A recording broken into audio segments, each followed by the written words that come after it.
Aujourd'hui, 257 ans après la fondation de la ville, Montréal retrouve le nom et le cœur de son enfance, la place Ville-Marie.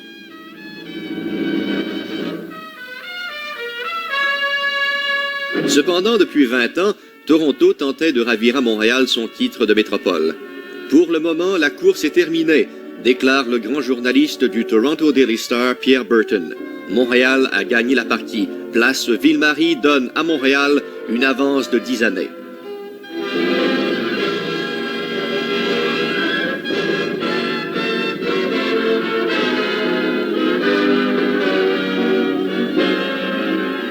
Ce complexe architectural de 55 étages fut construit au coût de 80 millions sur un site d'une superficie de 7 acres.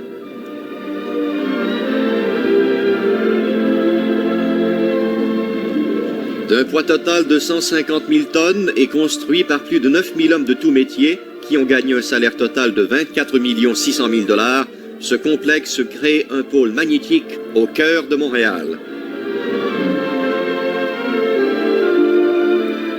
Paris à la Tour Eiffel, Florence le dôme de Brunelleschi, Venise la place Saint-Marc, New York la forêt de gratte-ciel et Montréal à sa place Ville-Marie.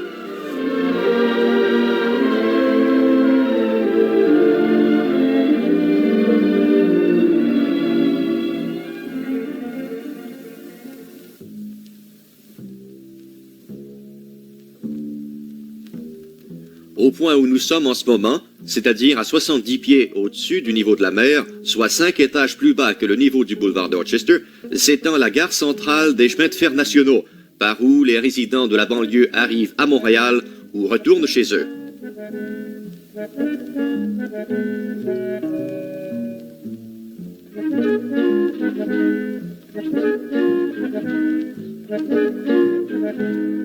À ce même niveau, à l'est des rails, les colonnes de soutènement retiennent au-dessus de nos têtes 59 488 tonnes de structures d'acier, 16 millions de livres d'acier d'armature, 146 000 verges cubiques de béton, 2 600 000 livres d'aluminium, bref, la place Ville-Marie, est le plus haut édifice du Commonwealth d'un poids total de 300 millions de livres.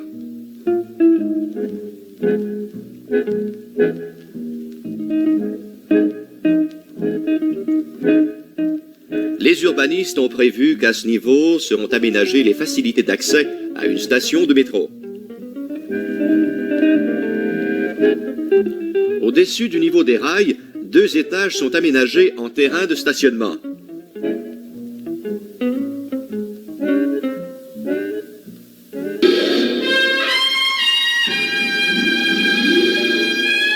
L'urbaniste qui réserve 4 acres de terrain précieux au cœur d'une grande ville pour une esplanade destinée aux passants accomplit un fait sans précédent.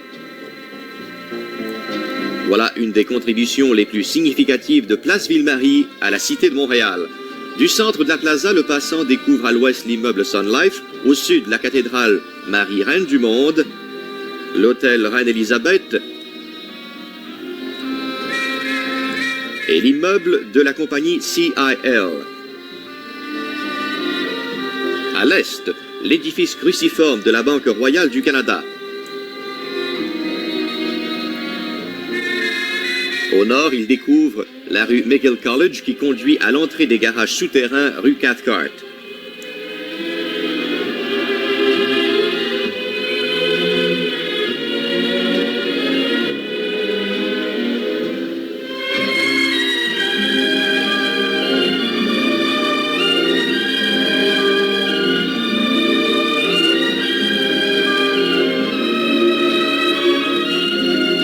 Au niveau de la rue Cathcart, sous l'immeuble de l'Imperial Oil, des arcades éclairent les boutiques.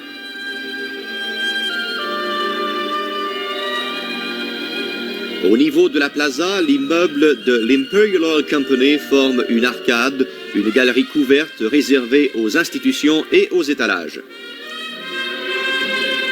Sur cette oasis, en bordure de la rue Mansfield, des jets d'eau alimenteront un large bassin que 2 plates-bandes de pin autrichien encadrent. Tous les piétons doivent gravir quelques marches pour atteindre le niveau de l'esplanade.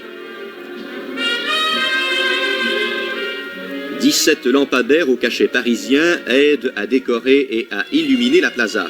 Disposés près des 4 cours d'escalier qui conduisent à l'imposante galerie marchande, ils éclairent les 4 murs de ces cours encadrés de sièges en bordure parapet.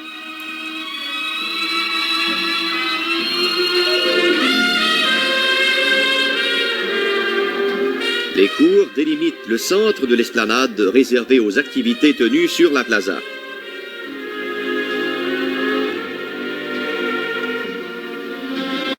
Cette scène peut confortablement accommoder 1500 personnes et des facilités de son et lumière ont été aménagées pour la réalisation de diverses manifestations. Le point d'observation offre une vue magnifique de la montagne.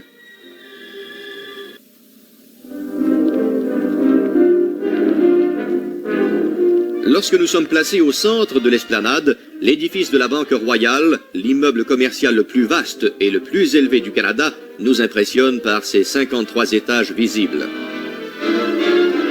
4 pavillons d'angle situés à la base de l'édifice et qui logent la Banque Royale du Canada ont un extérieur en pierre calcaire de l'Indiana. Le hall de pierre occupé par la banque forme un surplomb de 25 pieds en porte-à-faux et il domine le trottoir qui borde les pavillons d'une hauteur de 12 pieds. L'extérieur de l'immeuble est recouvert d'un mur rideau d'aluminium anodisé et de verre solaire laminé, choisi pour ses qualités d'absorption de la chaleur et sa coloration grise qui le rend anti-éblouissant.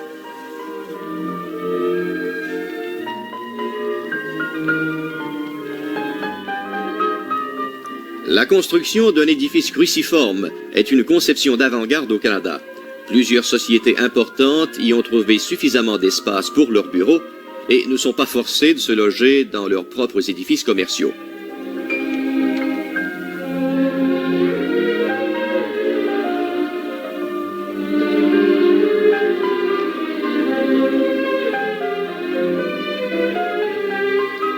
Le hall principal de l'immeuble commercial le plus vaste du Commonwealth est situé sur la plaza et les gens y pénètrent par des portes monumentales.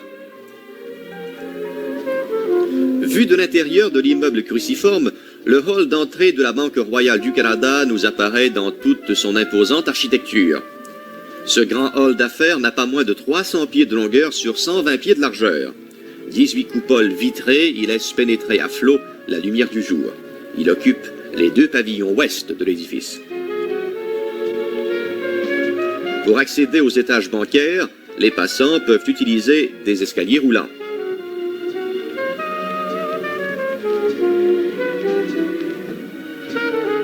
Au centre de l'édifice se trouvent les couloirs des 35 ascenseurs. Au centre de ce palier, une plaque commémorative recouvre un coffret qui ne sera pas ouvert avant l'an 2056 et à l'intérieur duquel on a scellé des documents qui témoignent de la vie à Montréal en 1962. Bref, cet immeuble moderne domine de sa masse imposante une place monumentale créée pour lui, un nouveau quartier de magasins élégants au cœur de Montréal. Du poste d'observation du sommet de l'immeuble, les visiteurs pourront bientôt contempler la ville de Montréal et ses environs, et les gourmets pourront se donner rendez-vous au fameux restaurant qui sera aménagé au dernier étage de l'édifice. Jamais le fleuve Saint-Laurent leur aura paru plus majestueux.